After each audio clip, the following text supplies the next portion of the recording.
الإعلامي عبر الهاتف من مصر. مرحبا بك أستاذ محمد وشكرا لانضمامك إلينا. مرحبا بك أستاذ معتصم، تحياتي لك ولجميع السادة المشاهدين. أهلا وسهلا بك أستاذ محمد. دعنا نتساءل في البدء، هذا المرسوم الذي أصدره الرئيس المصري اليوم بصلاحيات واسعة بتشديد أكثر على مكافحة الإرهاب في عدة مناح وفي بصفة خاصة فيما يتعلق بتجفيف منابعه المالية وغيرها والحركية. تساؤلي ما الذي دعا إليه في هذا التوقيت، خاصة وأنه بالفعل توجد تشريعات أو مراسيم سابقة تتطرق إلى قضية الإرهاب وتعالجها بشكل موسع؟ ما رأيك من فضلك؟ هو أولا يعني في البدء أقرر أنه تصديق الرئيس السيسي على القرار بالقانون الجمهوري النهارده بشأن تنظيم بكافة الإرهابية والإرهابيين لابد أن أعترف أنه تأخر كثيرا، مثلما تأخرت الحكومة قبل ذلك في اعتبار جماعة الإخوان جماعة إرهابية. هذه واحد. الثانية أنه في السياق أن تأتي متأخرا خير من أن لا تأتي أبدا.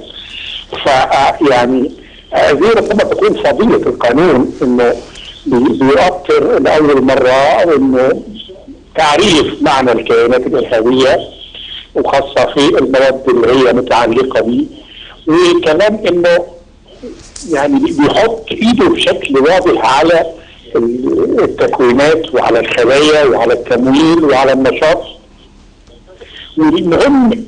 المهم في عبارة صغيرة جدا انه حتى في تعريفه للكيان الارهابي قال ان هي الجمعيات او ان هو الجمعيات او المنظمات او الجماعات او العصابات او الخلايا او غيرها من التجمعات.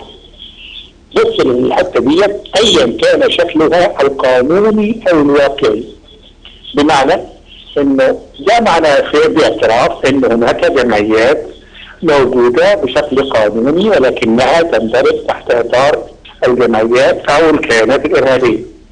ده زي جماعه الاخوان المسلمين على سبيل المثال، زي كل الجماعات الثانيه.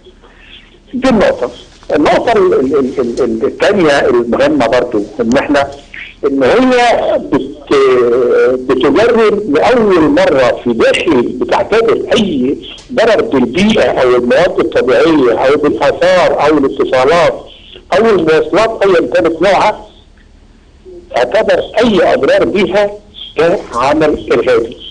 يعني ده ايه؟ معناها ايه؟ معناها انه اي حد هيقوم باستهداف الاملاك العامه او الخاصه او زي ما قال في التعريف او احتلالها او الاستيلاء عليها او حتى المنع والعرقله، ده او حتى يعني وصل لايذاء الافراد او القاء الرعب. اعتقد انه في هذه التعريفات بيحط ايده بشكل واضح على الجرح الذي نعيشه الان في مصر بشكل كبير في ظل حاله الانفلات ربما التي يعني بتنحسر تدريجيا لكن ما زالت موجوده في الشارع. يعني انا اقول لك يا سيدي ان معنى انه اي واحد يجي يبني قنبله ويجي يتقبض عليه ويجي يتعرض لمحاكمات وقوانين ما اعتقدش ان هذا الكلام هيصير، سيتم معاملته معامله الارهابي تماما او احالته على الاقل زي القانون زي المحاكم العسكريه. مشكلتنا احنا عندنا في مصر عندنا قوانين، لكن المشكله المصيبه اللي هي غياب التطبيق. لكن احنا خلينا ننتظر ونشوف هيندرج هذا القانون والكيانات هتندرج على مين بالظبط بشكل واضح، ونشوف كيف سيتم التعامل معها، لان المقصود بها بشكل واضح على حسب فهمي ان هو تجفيف التمويل الداخلي اللي هو كان بياتي في صوره تبرعات، في صوره مبالغ بتستقطع زي جماعه الاخوان من 7 ل 10% استقطاع شهري من مرتباتهم او من ارباحهم. فخلينا نشوف كيف سيتم التعامل مع مثل هذه الحالات، ماذا سيحدث؟ نعم، هنا تساؤل أستاذ محمد. هنا أنت أشرت إلى نقطة في غاية الأهمية، ألا وهي أن المشرع المصري أو الرئيس هذا المرسوم تطرق بشكل واضح إلى تعريف مفهوم الإرهاب. تساؤلي، هل كان هذا المفهوم يغيب تماما عن التشريعات المصرية في السابق، أم أنه جاء في صورة مبلورة، صورة أفضل صياغة، أوضح عبارة وبيانا في هذه المرة؟ ما الفرق بين هذا المرسوم إذن وما بين المراسيم السابقة والقوانين السابقة فيما يتصل بتعريف مفهوم الإرهاب في تقديرك؟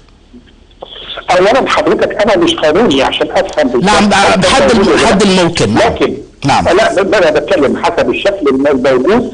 اعتبر ان لابد ان نعترف ان هذا هو اول قانون واضح وصريح تاخذه الدوله المصريه وتشرعه بكافه جزئياته وحيثياته ومبادئه وعناصره وتعريفاته لتحجم من عمليه الارهاب. هذا اولا. ثانيا انه قانون حتى الارهاب الذي كان موجود ومصادره اموال الجماعه والمتورطين في العنف من الجماعات اياهم، هذا القانون كان موجودا، بس للاسف ايضا طبق بعد اعتبار جماعه الاخوان جماعه ارهابيه. وخليني اقول لك حاجه، انه جماعه الاخوان هي طول عمرها جماعه محظوره حتى في التاريخ السياسي المصري، لم يفك هذا الحظر عنها، هم جاءوا في غفله من الزمن وبلي بعض الاعناق، يعني بسياسه الامر الواقع زي ما الحوثيين بيعملوا في اليمن كده. عصابه جت اجبرت الرئيس على الاستقاله، حطته في الاقامه الجبريه، طلعت اعلان دستوري وبتتصرف كان هي ملكه. الاخوان فعلوا نفس العمليه دي.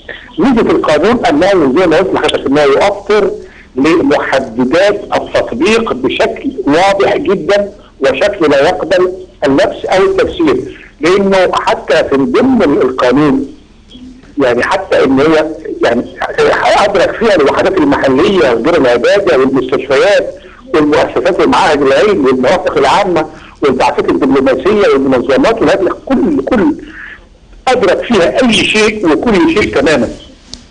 حتى عرقله السير في الشوارع او الاضرار بالوحده الوطنيه او السلام الاجتماعي، رغم ان الجزئيتين الاخرين دول مطاطين يعني ما لهمش تفسير واضح. لكن الاهم برضه انه اعتبر من ضمن هذه الكيانات من يعطل تطبيق احكام الدستور او القوانين او اللوائح او استخدم القوه والعنف والجديد التهديد او الترويع عشان يحقق غرضه.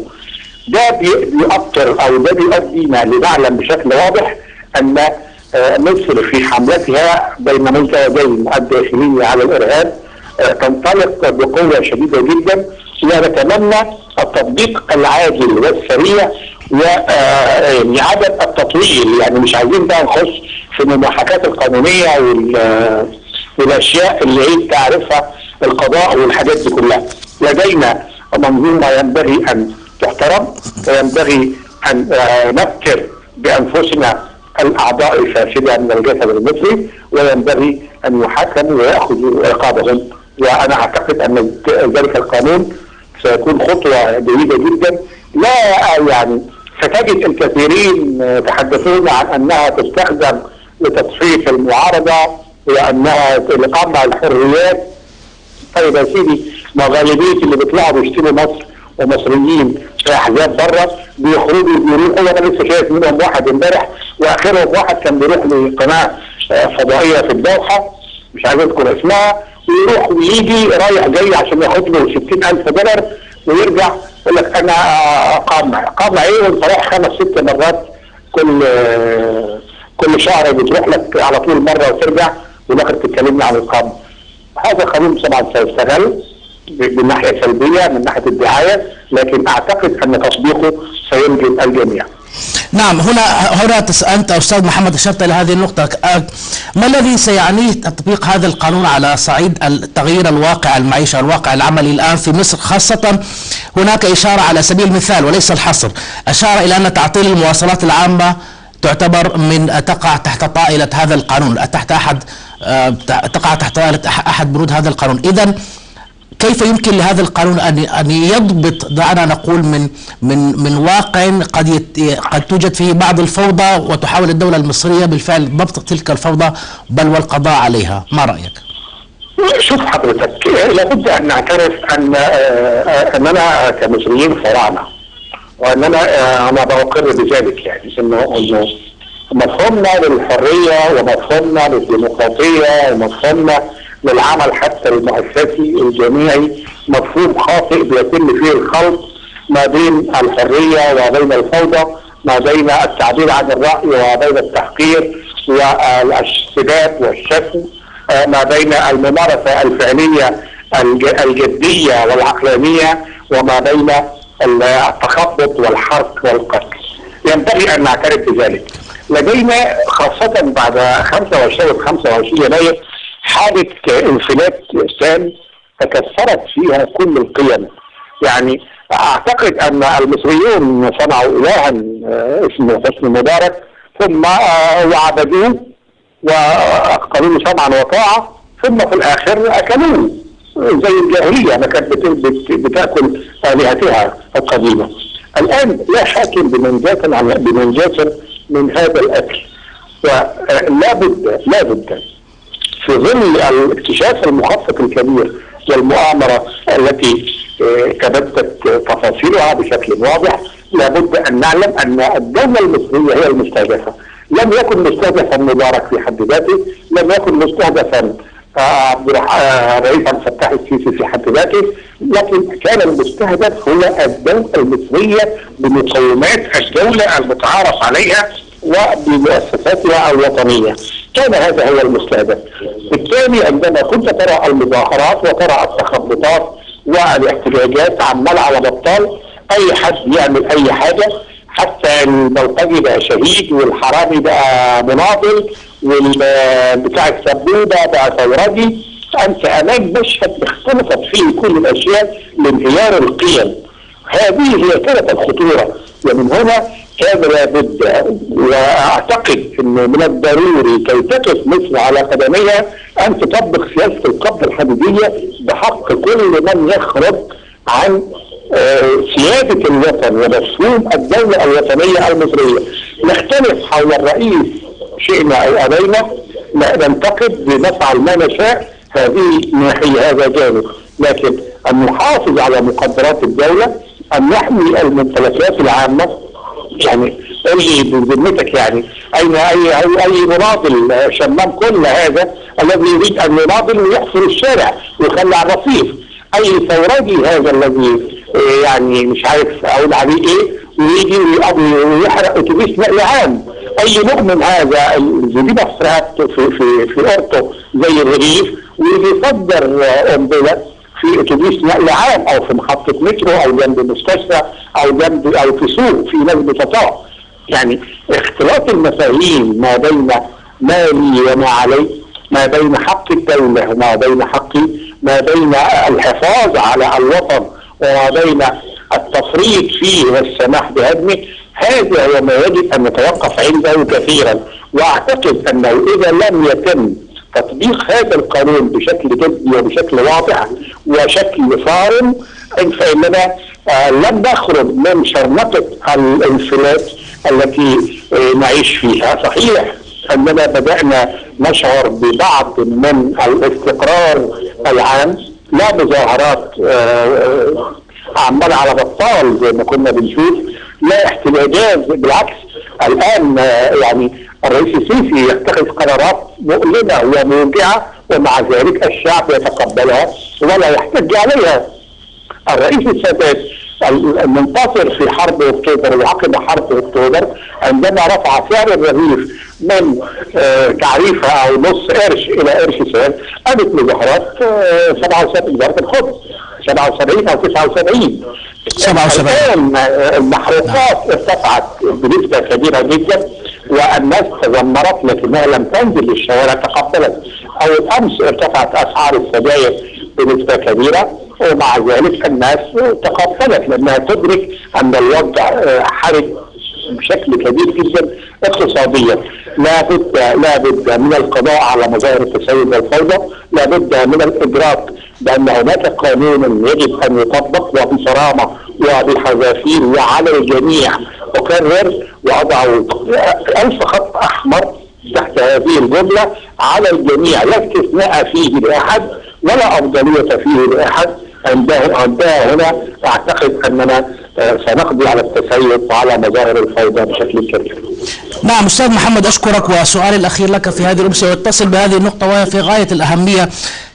أنت تقول إن الشعب المصري يتقبل ربما قرارات قد تكون في بعض الأحيان مؤلمة، مثل القرار الأخير برفع أسعار الدخان وغيرها، لكن هنا الموازنة، كيف يمكن للحكومة المصرية أن تجد موازنة دقيقة بين العمل من أجل المصلحة العامة وربما إصدار قرارات أو تشريعات حازمة، وفي ذات الوقت عدم الوقوع في فخ التعارض مع الحريات الأساسية والإساءة ربما إلى صورة مصر في الخارج، والتي يتربص بها الكثيرون يحاولون أن يستغلون الموجود أو غير الموجود من ثغرات لبصمها بأنها دولة قمعية وديكتاتورية وليست بها حقوق إنسان وما إلى ذلك من ترهات. كيف يمكن إيجاد الموازنة في تقديرك أستاذ محمد؟ لا، هو مش الموازنة، هي عملية التوازن، هي عملية صعبة بين أن تنفذ ما تريد وبين أن يعني تحسس على راسك كأن راسك واضحة. ينبغي أن يعلم الجميع أن مصر أي نعم في وضع اقتصادي حرج، ينبغي صحيح أننا في وضع ربما لم نعبر نهاية النفق حتى الآن، ولكن ما فيش عرفنا واضحة. ينبغي أن ندرك تماما أن مفهوم الحرية ينبغي من ذلك الشعب المصري أن يفهم، الشعب الذي ضحى بأرواحه وبدمه، والشعب الذي يضحي بأبنائه في وقود حرب ضد الإرهاب، والشعب الذي يضحي مكرها بأبنائه الذين تقطع رؤوسهم على أيدي الإرهاب. هذا هو الشعب الذي عليه أن يدرك أن عليه أن يقف بجوار بلده.